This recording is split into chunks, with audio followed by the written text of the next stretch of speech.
Magandang araw po, welcome po sa aking channel, Love9 TV. Patalasasan po, meron po ba kayong mga properties na napapabayaan or non-performing assets? Plan nyo ibenta, pero wala kayong oras sa pagbenta nito. Kung ito'y pagkakatiwala nyo po sa amin, tawag lang po kayo sa aking numero, usap po tayo, gawin ko po ng video for free. Yes, libre po, wala po kayong babayaran. Tutulungan pa namin kayong mabenta ang inyong property. Kami na po bala sa marketing, sa boosting or paid ads. Even sa tripping, hindi na po kayo mapapagod sa pag-entertain ng mga buyers. Kami na po bala sa lahat. Tawag lang po kayo. Nandito po tayo ngayon sa isang exclusive subdivision malapit sa Tagaytay. Meron po tayong bagong video presentation, isang 3-story house and lot na may lot area na 500 square meters. May floor area po ito na 425.65 square meters. 5 bedrooms with toilet and bath.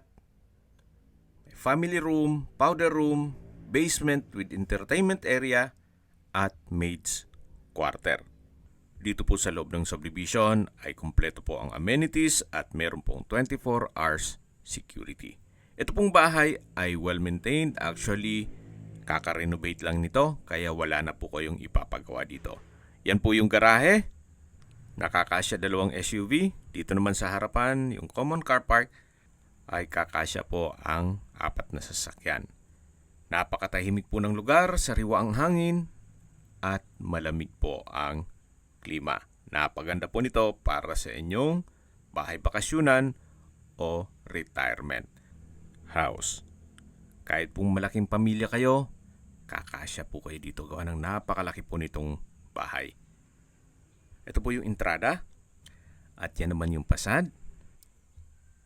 Kaya po nasabi ko sa inyo, ito ay newly renovated. Kaya anytime na ma-acquire nyo ito, pwede na pong lipatan kaagad. Wala na po kayong ipapagawa. Ito pong staircase wall ay naka-natural stone design. Hanggang dito po sa kabilang side. Samahan niyo po ako, akyat po tayo. At nandito na po tayo sa may main door na meron pong balkonahe. May coffee table, vintage ceiling lamp. Yan po yung main door. Dito naman po may porch swing. Wooden design po itong wall. Pasok na po tayo. Ito po yung living area o salas. Then meron pong malaking sliding window glass. Open concept lang po ito mula living area hanggang dining area. Kaya maliwalas. Ito po yung dining area. Wala pong nabanggit kung kasama po itong round table na dining set. Then dito naman sa dulo ay may sliding glass door papunta dito sa open lanay. Hanggang sa dulo po may setback. Naka-natural stone din po itong riprap or fence na rin. Then yan naman po yung paikot papunta dun sa harapan ng bahay. Balik po ulit tayo dito sa loob. Dito po sa dining area ay naka-double high ceiling. Mula po dito matatanaw natin yung living area at yung main door. Yan po yung hagdan. Mamaya akyat tayo dyan. At check po muna natin itong formal kitchen.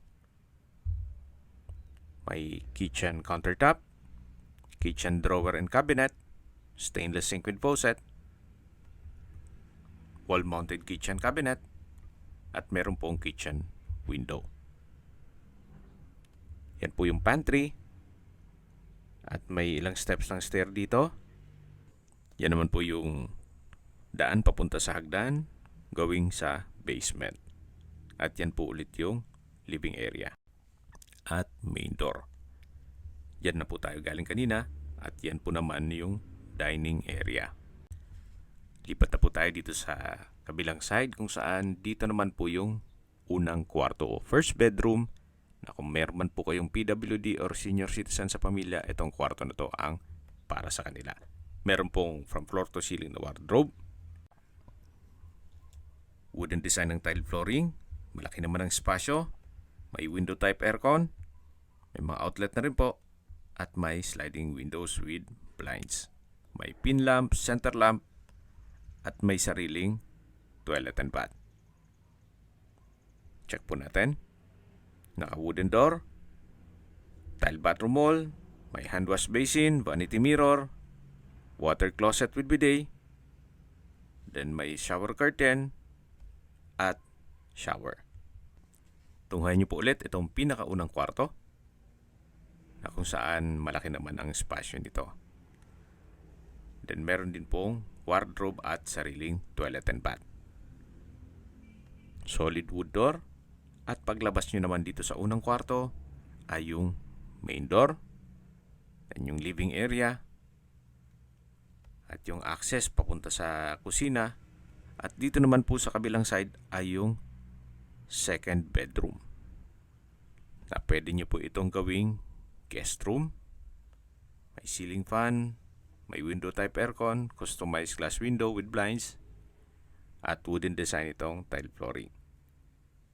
Meron din po itong sariling toilet and bath na naka solid wood door, hand wash basin, tissue holder, water closet with bidet, shower, vanity mirror, tile bathroom wall, at may bathroom window.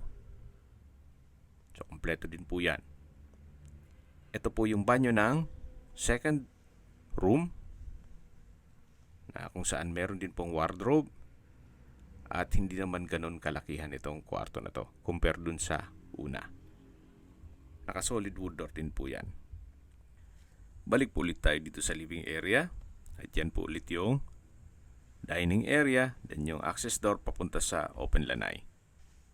Dito po sa ilalim ay pwede pong lagyan ng understair storage.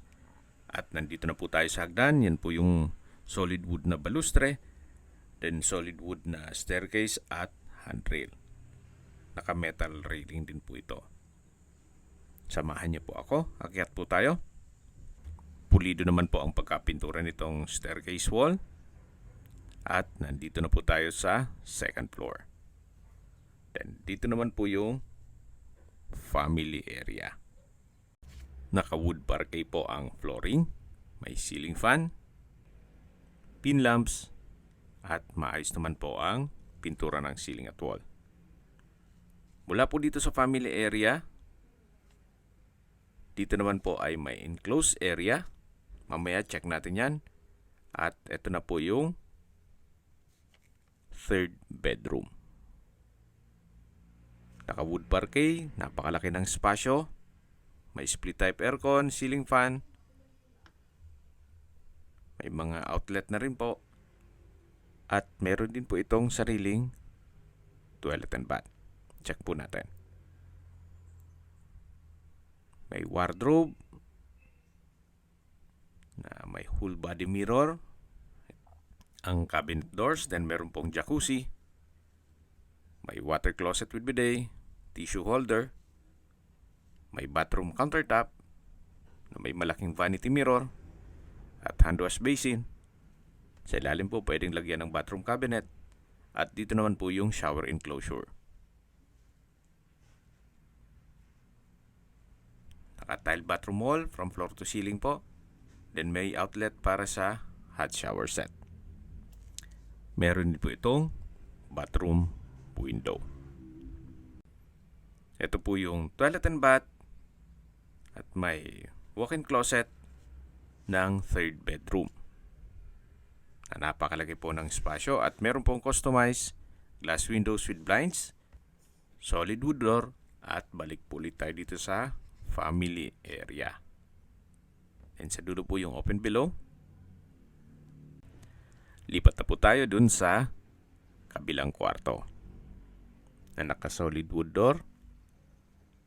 Then meron pong ceiling fan, pin lamps, wood parquet ang flooring, sliding glass windows, may window type aircon, may bed frame and mattress, may drawer and dresser, at wardrobe na from floor to ceiling. Then meron din po itong sariling toilet and bath. Naka-tile bathroom wall, may hand wash basin, vanity mirror, water closet, at meron din pong shower. Then may nakaabang na rin na outlet para sa hot shower set. Ito po yung fourth bedroom. Then ito po yung kanina na dinaanan natin. Ito po yung balkonahe na may access po itong dalawang kwarto.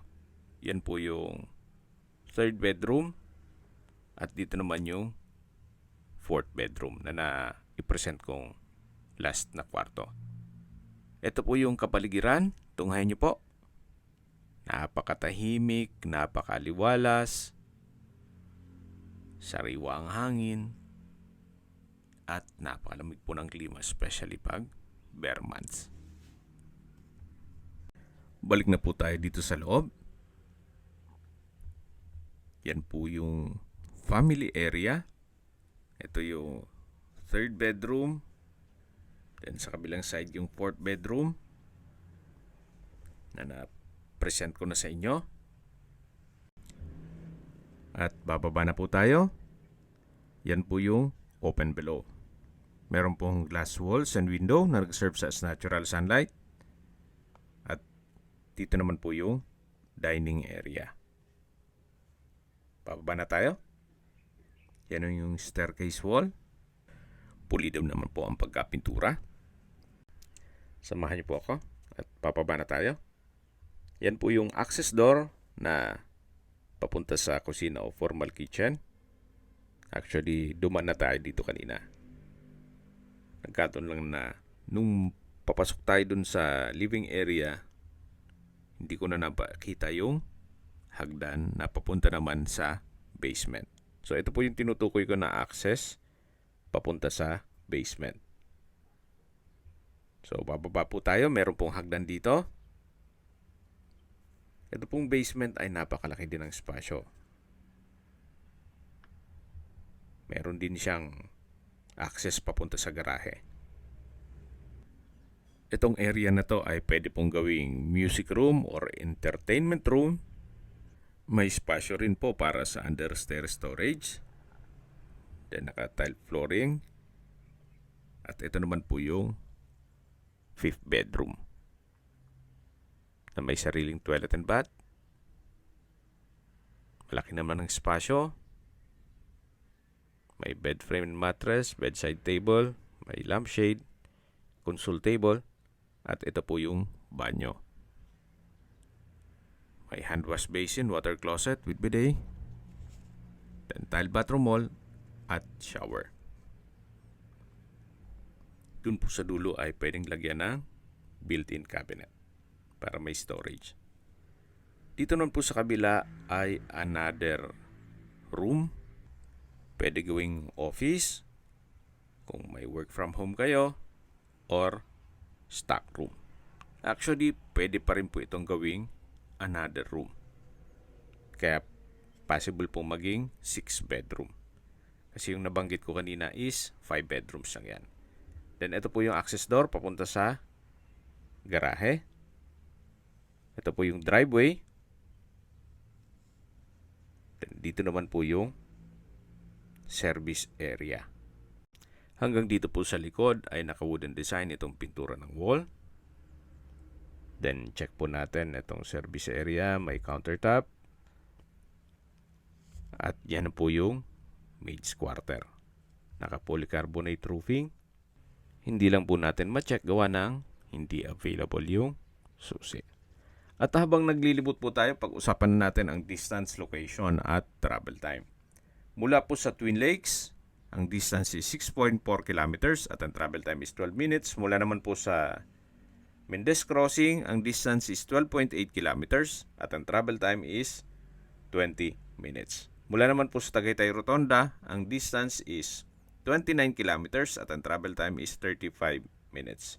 Kompleto na po doon gaya ng public market, groceries, convenience store, remittance center, banks, church, schools at hospital. Yan po yung lagi kong binabanggit sa inyo na dapat nyo i-consider sa paghanap ng property, yung meron pong malapit na hospital. Hindi ko naman po sinasabing sakitin kayo. Yan naman po for emergency purpose lang naman. At mula naman po sa Manila o sa airport, ang distance is 76.3 kilometers at ang travel time is 2 hours and 23 minutes. Okay, sa presyo na po tayo. Binebenta po ito ni owner sa halagang 25 million pesos net. Ibig mong sabihin, si buyer na po ang sasagot sa lahat ng taxes at expenses with regard to documentation. Yan po yung likod ng bahay. Naka-wooden design din po ang pintura ng wall.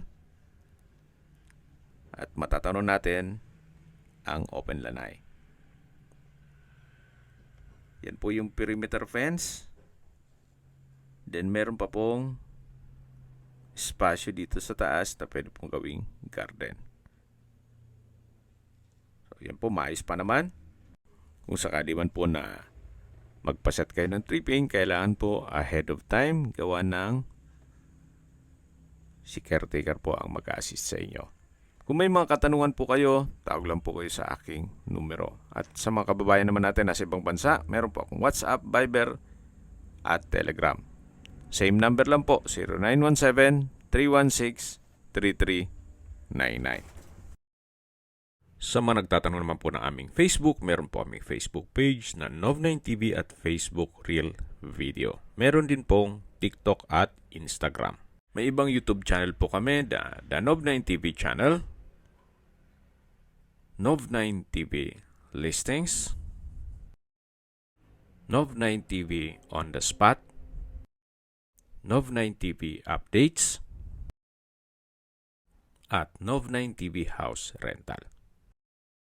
Sana po naibigyan nyo ang video presentation. Paki-like and subscribe na lang po sa aking channel para ma-update din po kayo sa aking future listings. Kung sakali po hanap nyo yung mas malaking sukat ng lupa, meron din po kami ibang listings na pwede nyong pagpilian. Huwag po kayong mag-atubiling tumawag sa amin.